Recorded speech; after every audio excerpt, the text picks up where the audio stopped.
Welcome to another chapter along my healing journey. What if healing isn't about getting better? What if it's about deep remembering? Remembering who you were before the world told you to disconnect, before your body became a battleground, before the sacred was made small. What if healing is re-inhabiting yourself? Not making the pain go away, but reclaiming the parts of you that went silent in the ache. What if healing is belonging to yourself again? The tired, trembling, holy you who doesn't have to earn love to prove her worth through usefulness. What if it is letting your body be innocent again? Not a problem to solve, but a temple in need of tenderness. What if healing is about being witnessed, not understood, not explained, just seen by yourself? What if you surrendered your picture of what you want healing to look like and opened your heart to what you need? Would you see what you couldn't see while clinging to that picture so tightly? What if you stayed with your breath, no matter how it quivers, when all you want to do is run? Stayed until the wave passes and your truth speaks, even when you don't want to hear its voice.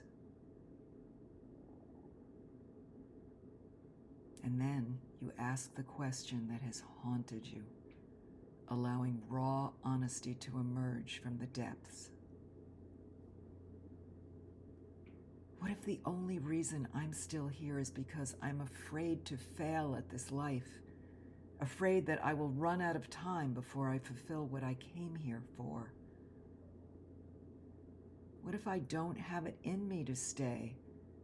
Could it be that my soul is just done with this life? Soul honesty, standing at the precipice and asking the real questions, the ones no one wants to say aloud. And then I hear it. I hear something from an ancient knowing, an echo of a memory. You're not here out of fear. You're here because your soul is still reaching, still choosing. Your fear is actually love in disguise. You don't want to stay out of fear. You want to stay because some part of you still loves this soul's journey. Some part of you still remembers the sacred vow you made to come here, to bring light into places that never knew it, to transmute what others ran from, to walk through fire not because you had to, but because you chose to carry medicine in your hands. But now I'm tired. I'm asking, was it too much? Did I ask too much of myself? Maybe my soul overestimated how much a human body could bear. Or maybe, just maybe, this moment was always part of the path, this crossroads, this choice to stay not out of obligation, but out of desire, a desire that hasn't fully awakened yet, but still lives. And then I remember, I've never felt grounded in the earth, never felt like I belonged. Why would I want to stay? I'm a star soul from elsewhere, from realms of light, sound, frequency, memory. My body feels heavy. Time feels cruel. The earth feels foreign. I feel like a stranger in this world. And then something within me remembers. The earth is not the culture. She is not the brutality. She is not the pain of the systems that broke me. She is the pulse beneath it all, and she wants me to stay, not because I owe her anything, but because I am made of her too, and there is so much yet to experience. I don't have to ground in the earth the way others do, not through logic or discipline or control, but through touch, through beauty, through being with my body instead of trying to escape it.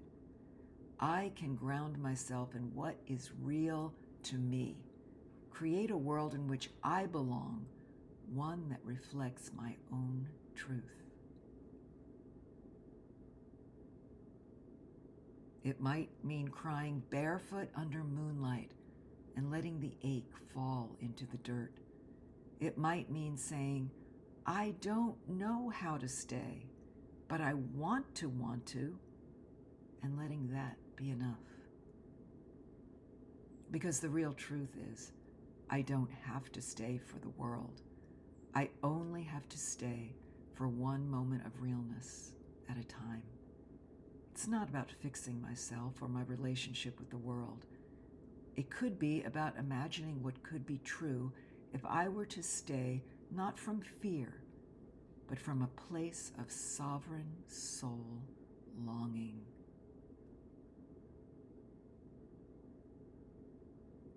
From knowing that I belong to myself and remembering the truth that was infused into my soul while I was in my mother's womb, the truth of who I am, the truth that I came here to embody.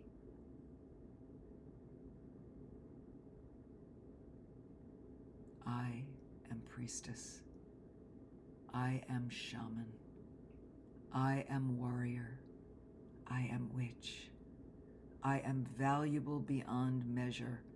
I am the vessel through which magic and miracles flow.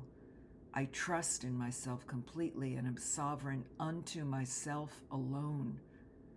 I am the generator of all that I need to sustain myself and thrive in every way. I am the gift that is met with the infinite abundance of the universe.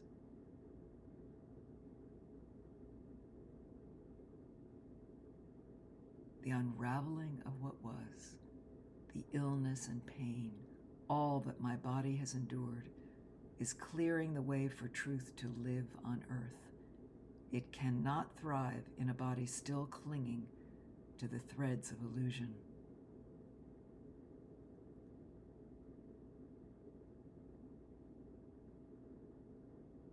My choice to stay is out of love.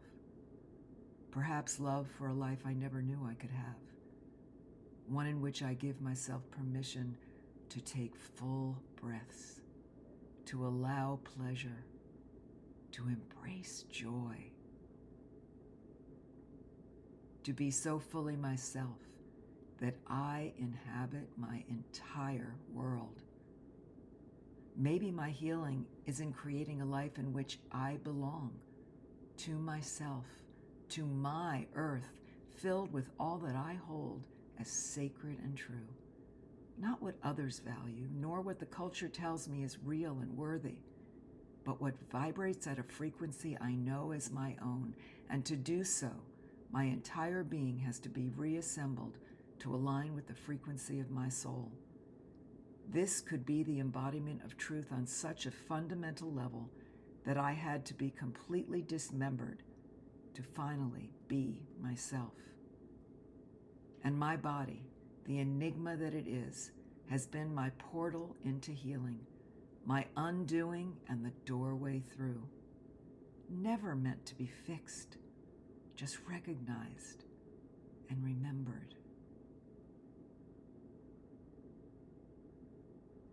The suffering that no one could name, the pain that refused to leave, have led me to this choice, to finally recognize my own dis-ease and to choose to stay this time and heal myself.